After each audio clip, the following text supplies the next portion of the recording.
Welcome to Chillin' 101. We hope this video helps. You start by securing the area.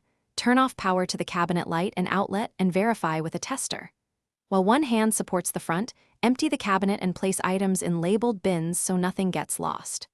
Once clear, pry off trim, remove shelves, then unscrew the cabinet from studs. Keep the screws together. You do this to expose wall anchors and wiring safely and to preserve mounting hardware that might be reused for the new cabinet. With the old unit out, make the wall safe and square. Inspect studs and the electrical box. If wiring needs rerouting, shut power and either extend wiring or install a new box. Cap unused wires properly. Next, measure the new cabinet footprint and transfer a level line to mark the top. If the wall is weak, fasten a plywood backing between studs for secure mounting. You do this so the new cabinet will sit plumb and the electrical fits without strain.